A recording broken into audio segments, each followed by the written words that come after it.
Shalom Bapak Ibu Saudara. Sebelum duduk boleh kasih satu pujian yang tulus ke orang kiri kanan saudara. Bilang kau cantik sekali, atau kau ganteng sekali hari ini, atau saya suka rambutmu, atau senyumanmu manis sekali. Saya suka lihat bajumu misalnya. Oke, silakan duduk kembali Bapak Ibu Saudara.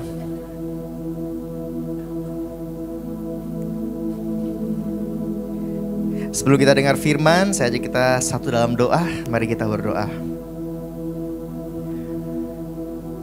Bapa, kami datang di hadapan-Mu dengan kerendahan hati.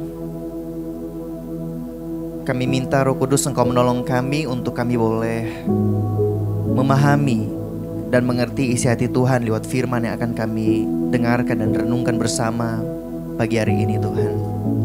Kami tidak mampu, tetapi karena Roh Kudus Engkau yang menolong kami. Kami mau Tuhan, biar firman-Mu menuntun langkah kami, mengubahkan hidup kami. Kami mau datang sebagai murid yang rindu untuk belajar dan diubahkan oleh-Mu. Kami siap dengar firman, dalam nama Yesus sama-sama katakan amin. Puji Tuhan, akhirnya kita tiba di penghujung bulan November. Mulai ada pohon Natal, mulai ada dekorasi Natal, pesanan kue kering tambah banyak. Dan ya, sudah hampir 2 bulan kita belajar tentang Deeper in God's Word. Saya percaya kita semua belajar banyak hal, mulai dari bagaimana meditasi firman Tuhan, kuasa firman Tuhan, bagaimana firman Tuhan dapat mentransformasi kehidupan kita, bahwa firman itu adalah inspirasi ilahi. Dan Pastor Rico Karangetang minggu lalu juga sharing bahwa firman itu adalah kabar baik atau Injil yang menuntun kita kepada keselamatan. Dan tidak berhenti sampai di keselamatan, kita harus sampai kepada tujuannya Tuhan. Dan hari ini saya ingin share sesuatu tentang apa sih penghalang kita. Kadang kita baca firman, tetapi kita tidak menemukan keindahan dalam firman Tuhan. Kita tidak menemukan keindahan pada Injil. Atau mungkin kita jadikan Alkitab sebagai alat untuk membantu kita tertidur, saking kita rasa membosankan banget. Atau mungkin kita bingung lagi, apa alasan saya harus datang ke gereja? Ibadah online saja bisa. Apa alasan saya harus menyanyi, memuji Tuhan, mengangkat tangan, berhomsel dan lain sebagainya. Dan hari ini saya ingin share bahwa ada penghalang yang membuat kita sulit untuk merasakan hadirat Tuhan, sulit untuk melihat keindahan Injil. Dan saya akan menyebutkan 3 kondisi atau 3 situasi yang selagi saya menyampaikan mungkin saudara menemukan sepertinya saya salah satu dari antara situasi ini. Yang pertama, mungkin kita mulai jenuh dengan kegiatan rohani. Bosan ke homesel, bosan ke gereja, bosan melayani, seperti semua terasa seperti rutinitas. Seperti suatu rangkaian kegiatan yang seperti tidak punya makna. Kita mulai berkata, kenapa saya sudah tidak sebergairah dulu ya waktu awal-awal. Atau kondisi yang kedua, kita tidak lagi menemukan keindahan Injil. Kita dengar firman, kapan terakhir kali kita dengar firman terus kita menangis karena terharu oleh betapa besarnya kasih Tuhan. Kapan terakhir hati kita sangat hancur ketika merenungkan tentang kebaikan Tuhan. Kita melihat begitu indah apa yang Yesus lakukan di hidup kita. Kapan terakhir kita merasakan begitu rindu dan bersemangat untuk datang ke gereja, untuk ingin baca firman. Dan yang ketiga, hubungan dengan Tuhan yang mulai tawar atau mulai dingin. Tidak ada lagi gairah untuk mau menyediakan waktu sendiri bersama dengan Tuhan. Sudah tidak lagi merasakan hadirat Tuhan. Hampir lupa kapan terakhir kali merasa bahwa Tuhan jamah kita. Seperti sudah lupa dengan cinta mula-mula. Kita jadi tidak sensitif lagi dengan hadirat Tuhan. Seperti mau dicari hadirat Tuhan tapi kayak tidak pernah ada. Jika saudara merasa sepertinya saya salah satu dari 3 area ini, berarti firman Tuhan pagi hari ini adalah buat saya dan saudara. Pertanyaannya sebenarnya adalah apa masalahnya sampai kita bisa mengalami itu?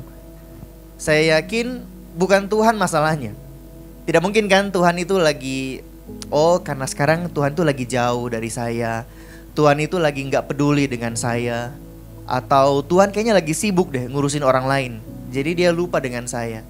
Sepertinya saya yakin bukan Tuhan masalahnya, Tetapi harusnya dari kitanya mungkin, yang kita harus tanya diri kita, jangan-jangan saya yang lagi menjauh dari Tuhan. Ada satu kebenaran dalam 2 Korintus 4 ayat 3-4 berkata demikian. Jika Injil yang kami beritakan masih tertutup, maka tertutuplah itu bagi mereka yang sedang menuju kehancuran, yaitu bagi mereka yang tidak percaya, yang telah dibutakan oleh ilah zaman ini, atau oleh Allah lain, atau oleh berhala zaman ini, sehingga mereka tidak lagi melihat cahaya Injil tentang kemuliaan Kristus yang adalah gambaran Allah. Artinya ada sebuah keadaan di mana hati kita dibutakan sehingga kita dengar Injil pun gak berasa indah. Kita sulit untuk merasakan hadirat Tuhan ketika ada sesuatu di hati kita yang menggantikan tempatnya Tuhan. Ada ilah lain zaman ini. Berarti ketidakpekaan kita terhadap hadirat Tuhan itu adalah sesuatu masalah yang terjadi di hati kita, bukan masalah yang terjadi kepada Tuhan. Harusnya itu masalah kita. Dan doa kita harusnya bukan minta hadirat Tuhan turun, tetapi kita yang harusnya turun, merendahkan diri di hadapan Tuhan untuk masuk ke hadiratnya. Kita gak perlu mengemis sama Tuhan, Tuhan datanglah hadirat-Mu. Hadirat Tuhan selalu menyertai kita, karena Dia Allah yang maha hadir. Dia Jehovah Shammah. Dia Tuhan yang tidak pernah meninggalkan kita. Justru pertanyaannya, apakah kita hadir gak di dalam hadirat Tuhan? Apakah kita menyadari bahwa Tuhan itu hadir dalam hidup kita? Jadi doa kita bukan minta Tuhan turunlah, hadirat-Mu datanglah, tetapi kita yang merendahkan diri. Karena penghalang kita untuk masuk di hadirat Tuhan adalah kesombongan hati atau ketinggian hati.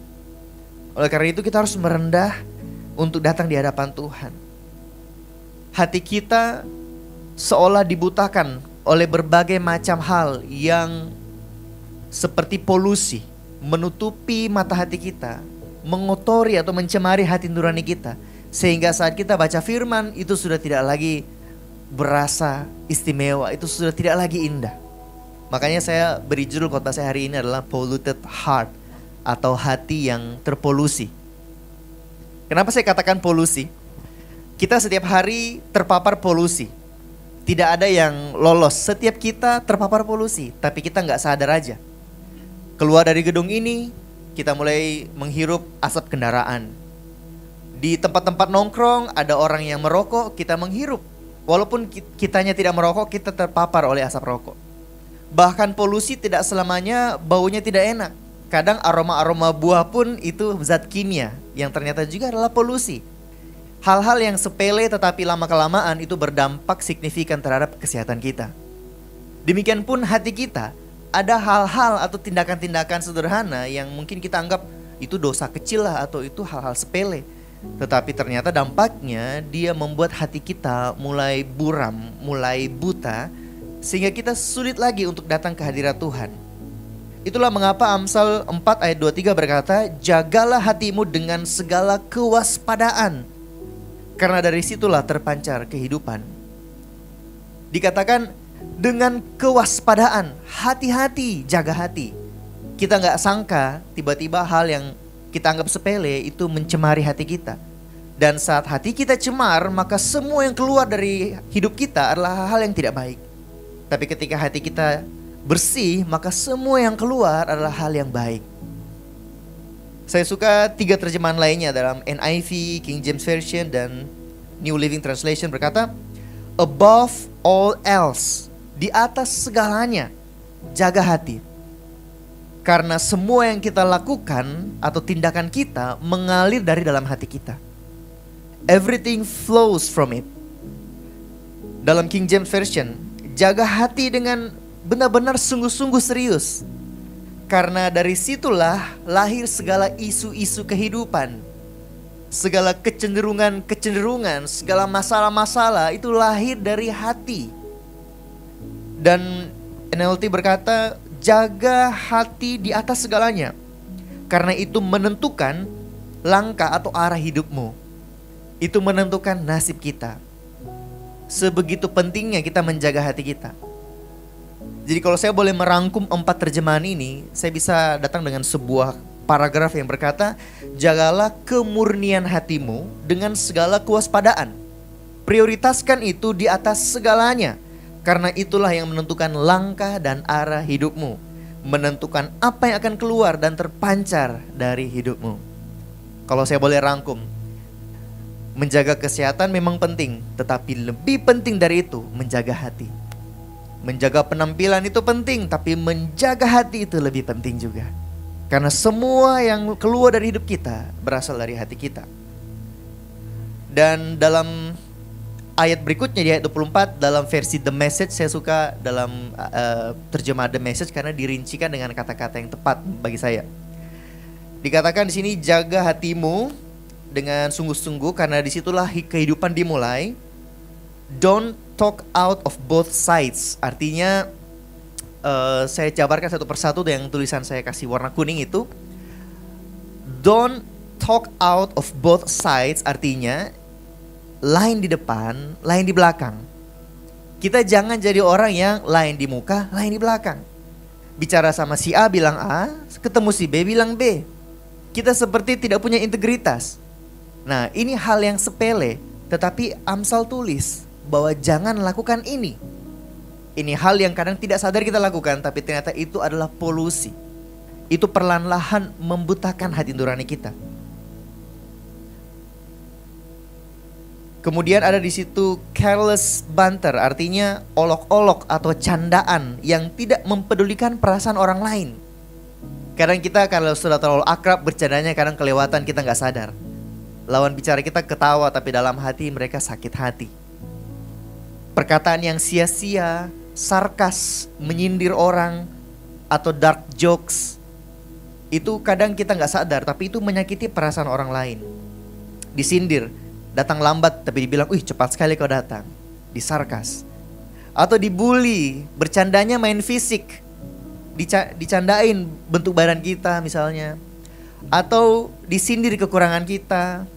Ada banyak hal-hal sepele, seperti white lies atau bohong putih. Nah, biasa ada yang percaya kalau ada bohong putih, ada bohong hitam. Ada bohong yang tidak baik, ada bohong yang baik. Nah, itu Amsal bilang tidak boleh. Tidak ada bohong hitam, bohong putih. Kadang kita bilang, OTW sudah dekat saya, padahal masih di rumah belum mandi. Nah, itu bohong-bohong ringan. Nah, tapi tidak ada bohong ringan. Kalau bohong ya bohong. Pujian yang tidak membangun misalnya. Tadi penampilannya gagal, tidak bagus, tapi dibilang, "Oh iya bagus sekali, mantap sudah." Padahal tidak membangun. Tidak ada evaluasi, tidak ada masukan. Atau bilang, chattingmu tenggelam tadi, banyak notifikasi, padahal sudah dibaca dari luar. Atau dimatikan centang birunya. Tapi ada banyak hal yang kita seperti menyembunyikan, tetapi itu sepele, tapi ternyata itu berpengaruh di hati kita. Gosip itu obrolan atau pergunjingan tentang orang lain, terutama mengenai urusan pribadi atau rahasia mereka. Dapat merusak reputasi orang lain dan belum tentu benar. Tapi kita sudah menyampaikannya berulang-ulang dan istilahnya disampaikan terus-menerus. Sehingga awalnya nasi bisa jadi nasi goreng telur. Jadi karena gosip. Nah, itu hal yang bersifat integritas. Hal yang sepele yang sering kali kita lakukan yang tidak sadar, itu perlahan-lahan menjadi polusi di hati kita. Dan banyak lagi yang lain, selain perkataan yang tidak jujur atau tidak adanya integritas. Kadang kita tidak sadar kasar dengan pasangan kita. Sehingga waktu kita menyembah Tuhan, Roh Kudus ingatkan apa yang baru saja kita lakukan. Dan itu jadi penghalang kadang untuk kita mau datang di hadapan Tuhan. Jadi kita jangan biarkan hati tercemar oleh perbuatan-perbuatan jahat. Meskipun itu hanya sepele. Injil itu kabar baik. Tidak perlu dihias-hiasi. Injil itu sudah indah. Tidak perlu dibumbu-bumbui. Injil itu memang sudah harusnya indah.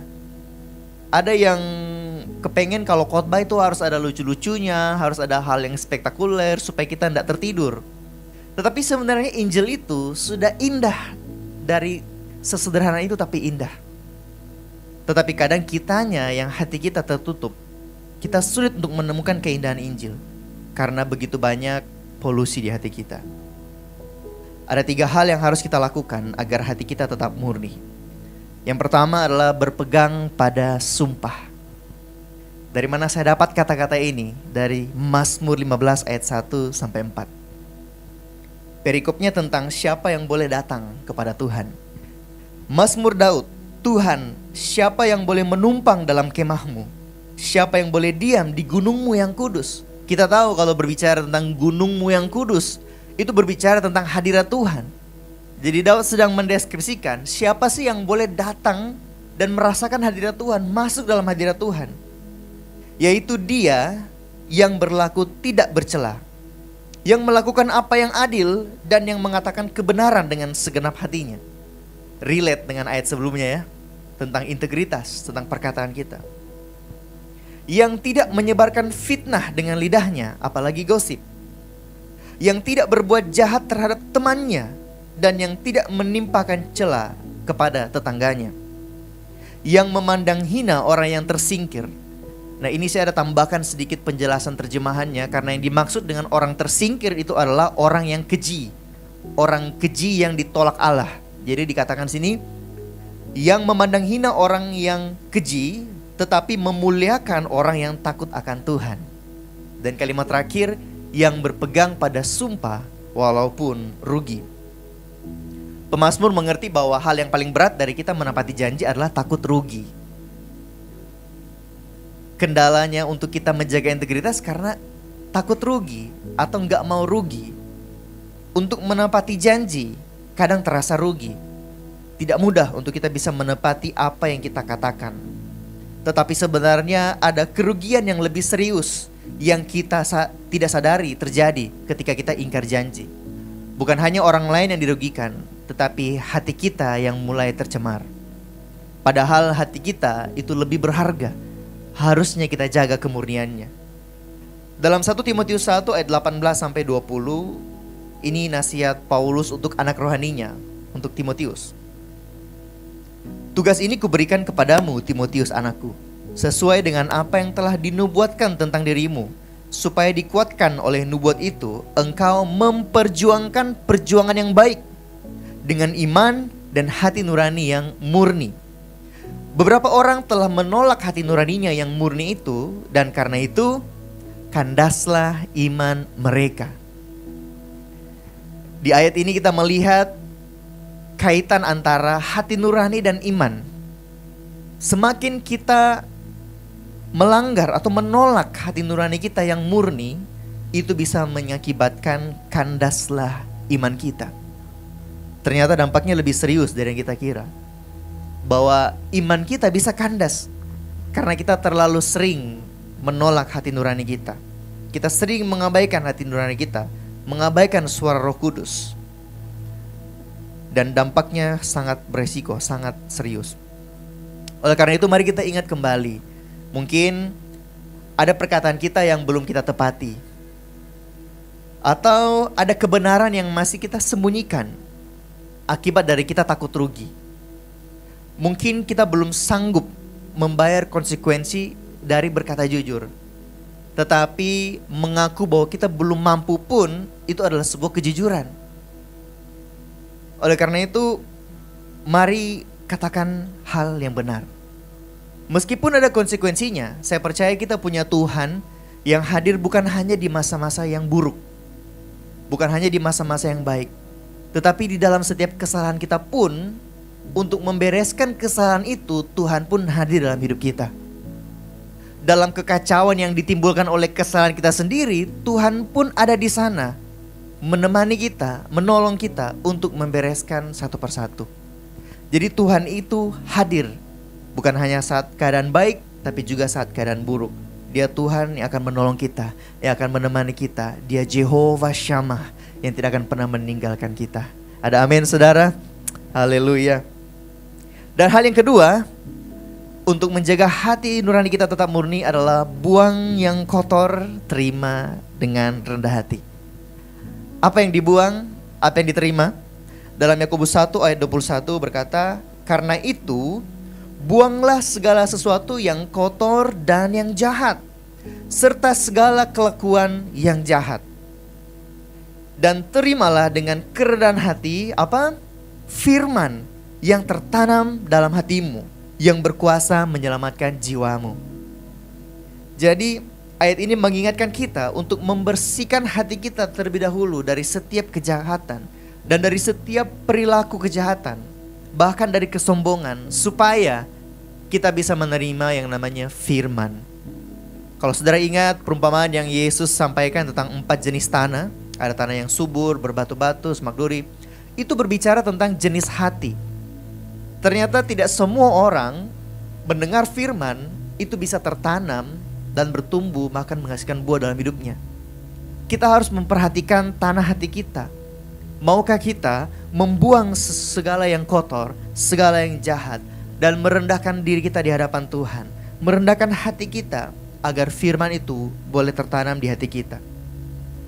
Pastor Rico Karangyatan kemarin bilang kita harus tahu diri, sadar diri agar bisa beri diri.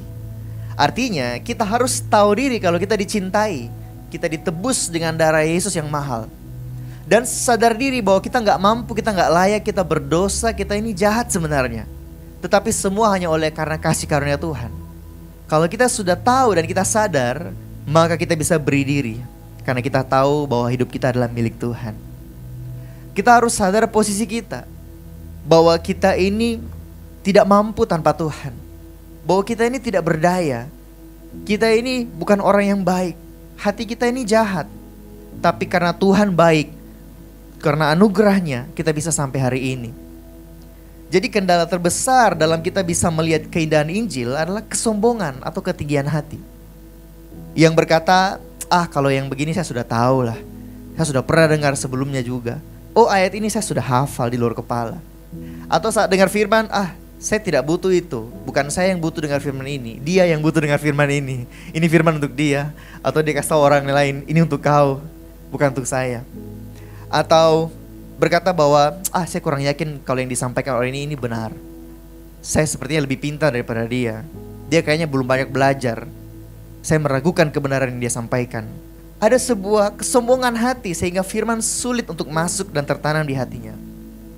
Oleh karena itu mari kita buang segala kesombongan, segala hal yang jahat, setiap perilaku yang jahat, supaya firman itu bisa masuk tertanam dalam hati kita yang subur. Itu hal yang kedua. Dan yang terakhir, yang ketiga adalah ingat kabar buruknya. Kita semua butuh Injil, kita semua butuh kabar baik. Tetapi kabar baik tidak jadi indah kalau kita nggak tahu kabar buruknya. 2 Petrus 1 ayat 9. Karena siapa yang tidak memiliki semuanya itu, ia buta. Bahkan penglihatan rohaninya tertutup. Karena ia lupa bahwa dosa-dosanya yang dahulu telah dihapuskan. Orang yang tidak sadar bahwa dia berdosa dan dia telah diampuni, sulit untuk melihat keindahan Injil. Sulit untuk melihat kebaikan Tuhan.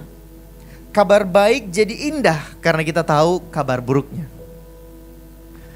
Ada seseorang yang sehat, tiba-tiba dapat surat dari rumah sakit bahwa selamat, kanker Anda sudah sembuh, sudah hilang. Orang itu akan heran aja. Lah, yang kanker siapa? Ini berita apa? Tetapi kalau ada orang yang bergumul dengan sakit kankernya bertahun-tahun, tiba-tiba dapat surat dari rumah sakit bahwa selamat, kanker Anda sudah hilang atau sudah sembuh, dia akan bersyukur, akan bersuka cita sama Tuhan. Karena dia tahu kabar buruknya, dia sadar posisinya. Itulah kenapa Yesus memberikan perumpamaan dalam Lukas 7 ayat 41-43 tentang ada 2 orang yang berhutang kepada seorang pelepas uang. Yang seorang berhutang 500 dinar, yang lain 50. Karena mereka tidak sanggup bayar, maka ia menghapuskan hutang kedua orang itu. Siapakah di antara mereka yang akan terlebih mengasihi dia? Jawab Simon, aku kira dia yang paling banyak dihapuskan utangnya. Kata Yesus kepadanya, betul pendapatmu itu. Semakin kita sadar bahwa kita ini orang berdosa, tetapi hanya karena kasih karunia Tuhan kita diselamatkan. Hanya karena kasih karunia dan kebaikan hati Tuhan, sehingga dia rela turun ke dunia menjadi manusia, disalibkan, mati di kayu salib untuk menebus kita dari dosa-dosa kita. Sehingga kita yang harusnya binasa, tapi karena iman kita kepada Yesus, kita boleh memperoleh hidup yang kekal. Kita akan bersyukur dan mengasihi Tuhan dengan natural. Kita gak perlu istilahnya bakuat untuk mengasihi Tuhan. Dengan merenungkan kebaikan Tuhan, merenungkan Injil itu sendiri, kita akan secara otomatis terharu dan mengasihi Tuhan. Dengan menyadari kerapuhan kita, ketidaksempurnaan kita, dan menyadari betapa besar anugerah Tuhan, itu cukup untuk buat kita mengasihi Tuhan. Saya ingin tutup dengan sebuah kisah hidup dari seorang wanita bersama keluarganya yang sangat mengasihi Tuhan. Wanita yang bernama Corrie ten Boom. Dia adalah seorang wanita Kristen asal Belanda yang dikenal karena keberaniannya dalam melindungi orang-orang Yahudi selama Perang Dunia Kedua. Karena waktu itu orang-orang Yahudi itu diburu, mau dibantai oleh rezim Hitler. Kesaksiannya tersebar ke seluruh dunia dan menjadi inspirasi tentang pengampunan dan kasih Tuhan. Kisah hidupnya adalah bukti iman yang kuat, kemurnian hati dan ketaatan kepada Allah di tengah-tengah penderitaan besar. Ketika Nazi menginvasi Belanda pada tahun 1940, keluarga ten Boom dengan berani membantu orang Yahudi dengan menyembunyikan orang-orang Yahudi di rumah mereka. Mereka buat satu ruangan rahasia, ada satu pintu rahasia di balik tembok yang mereka buat untuk menyembunyikan orang. Itu tempat disebut the hiding place atau tempat persembunyian. Sampai-sampai ada bukunya cukup terkenal, judulnya The Hiding Place. Dan dalam masa ini keluarga ten Boom bekerja sama dengan jaringan bawah tanah Kristen. Jadi bukan cuma mereka yang melakukan itu, ada orang-orang juga. Dan diperkirakan mereka menyelamatkan lebih dari 800 nyawa selama masa perang. Pada 28 Februari tahun 44, keluarga ten Boom dikhianati oleh seseorang yang mengetahui aktivitas mereka. Dan rumah mereka digerebek. Dan keluarga ini ditangkap dan dibawa ke tempat tahanan. Corrie dan saudara perempuannya Betsy akhirnya dikirim ke kamp konsentrasi Ravensbrück, sebuah kamp wanita di Jerman. Seperti foto ini tempat yang sangat mengerikan karena di sana satu sel itu, satu ruangan dipadatkan sampai ratusan orang dan di situ banyak penyakit. Mereka kelaparan di sana, mengalami perlakuan yang buruk dan kondisi yang tidak manusiawi. Mereka sudah lakukan hal yang baik, menyelamatkan nyawa orang, tapi mereka menuai sesuatu yang sangat buruk. Corrie dan Betsy tetap setia kepada Allah. Bahkan di tengah penderitaan mereka berdoa, mereka membaca Alkitab. Tentu Alkitab yang diselundupkan karena dilarang waktu itu. Mereka tetap setia dan memberikan penghiburan rohani kepada sesama tahanan di ruangan itu. Betsy, saudari dari Corrie ini, kesehatannya memburuk dan akhirnya meninggal di sel, meninggal di camp itu. Namun sebelum meninggal, Betsy berkata kepada Corrie, begini kata-katanya. Tidak peduli seberapa dalam lubang penderitaan kita, kasih Allah lebih dalam dari itu. Seorang Betsy bisa berkata begitu menjelang kematiannya. Kata-kata ini menjadi pengingat bagi Corrie tentang pengampunan dan kasih yang harus ia bagikan. Dan setelah Corrie bebas dari penjara karena ada kesalahan administrasi, akhirnya dia bisa berhasil lepas. Dia terus menyebarkan pesan tentang pengampunan dan kasih Tuhan. Dan kisahnya menginspirasi dunia. Yang saya pelajari dari kisah ini, kok bisa ya seorang yang sudah berbuat baik mengalami penderitaan seperti itu, tetapi dia bisa berkata bahwa kasih Tuhan lebih dalam dari penderitaan kita. Saya yakin mereka adalah orang-orang yang menjaga hati nurani mereka tetap murni, menjaga iman mereka di hadapan Tuhan, sehingga dalam keadaan menderita sekalipun mereka tetap bisa melihat kebaikan Tuhan. Mereka tetap bisa melihat keindahan Injil. Mereka tetap bisa merasakan kasih Tuhan dan kebaikan Tuhan. Sehingga di dalam lubang penderitaan pun dia bisa berkata, kasih Tuhan lebih dalam dari itu. Sehingga kita bisa berkata bahwa kasih Tuhan lebih besar daripada kesalahan kita. Kasih Tuhan lebih besar dari penderitaan kita. Itulah ketika kita bisa melihat keindahan Injil. Kita bisa melihat kemuliaan Allah. Oleh karena itu mari kita menjaga kemurnian hati kita. Apa polusi-polusi hati kita yang masih kita pertahankan hari ini? Mari mulai lepaskan itu. Mari mulai perkatakan kebenaran.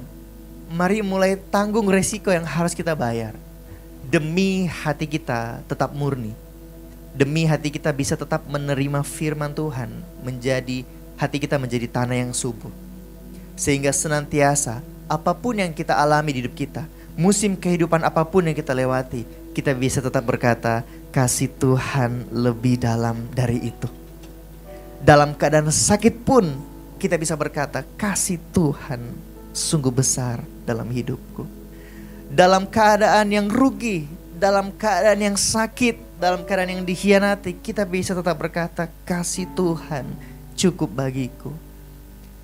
Kehadiran Tuhan cukup bagiku.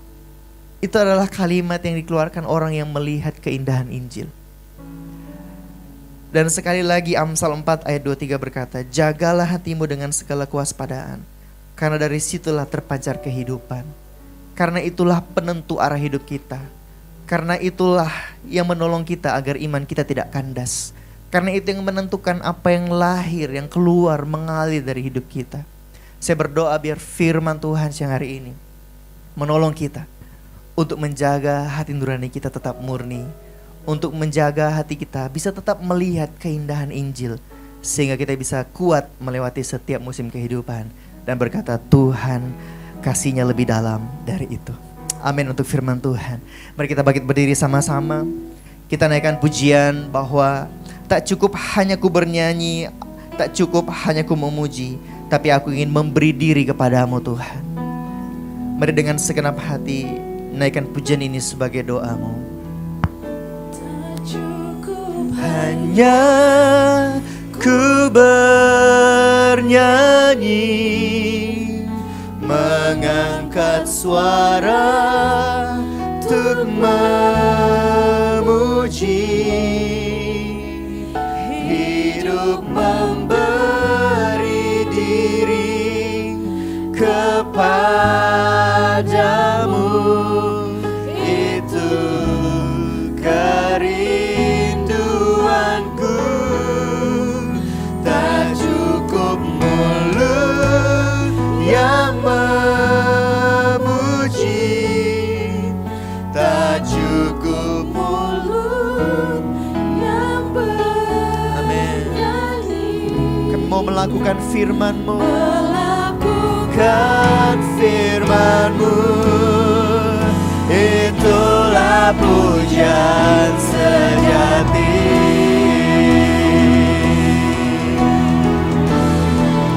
Tak cukup hanya ku bernyanyi,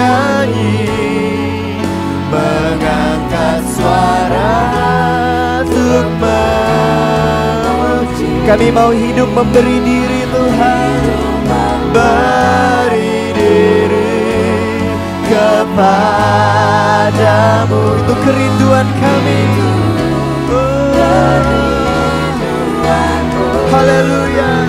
Tak cukup mulut yang memuji, tak cukup mulut yang bernyanyi, melakukan firman-Mu, itulah pujian sejati. Mari sekali lagi dengan segenap hatimu katakan, tak cukup hanya ku bernyanyi, mengangkat suara untuk memuji. Kami mau hidup memberi diri, hidup memberi kepadamu Tuhan. Sebab itu kerinduan kami, karena Engkau yang mempunyai hidup kami Tuhan. Biar mulut kami memuji-Mu Tuhan. Mulut yang memuji, tak cukup mulut yang bernyanyi,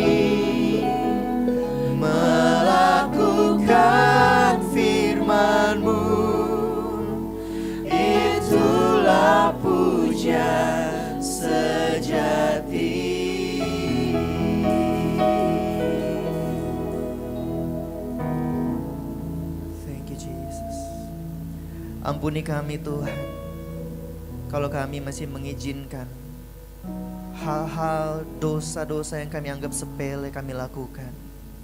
Ampuni kami Tuhan, kalau kadang mulut kami masih memperkatakan kebohongan. Kami mau buat komitmen di hadapan-Mu Tuhan hari ini. Kami mau menjaga kemurnian hati kami, sebab kami rindu menikmati hadirat-Mu. Kami rindu melihat keindahan Injil. Kami rindu biar firman-Mu tertanam dalam hati kami yang subur. Kami mau buang semua hal yang kotor, dan kami mau terima dengan rendah hati firman-Mu Tuhan. Aku berdoa Roh Kudus, Engkau menolong setiap kami hari ini, untuk kami boleh menjaga hati kami. Apapun yang kami lewati hari ini, musim kehidupan kami, bahkan konsekuensinya akan kami tanggung akibat kesalahan kami. Kami berdoa Tuhan, biar Engkau menolong kami, menyertai kami, berikan kami kekuatan, mampukan kami melewati setiap musim kehidupan kami. Sebab kami percaya Engkau Tuhan yang hadir di setiap musim kehidupan kami. Bahkan saat kami gagal dan kami salah sekalipun, Engkau hadir dan menolong kami. Thank you Jesus. Bantu kami Tuhan untuk terus melihat kabar baik itu Tuhan. Kami mau dengan rendah hati menyadari keberadaan kami, dan kami mau terus menyadari kasih karunia Tuhan dalam hidup kami. Terima kasih Bapa, biar firman-Mu kami terima dalam hati kami, tertanam dalam hati kami yang subur, dan bertumbuh menghasilkan buah. Dalam nama Yesus kami bersyukur. Haleluya. Amin. Berikan kemuliaan bagi Tuhan kita. Haleluya. Silakan duduk kembali Bapak Ibu Saudara.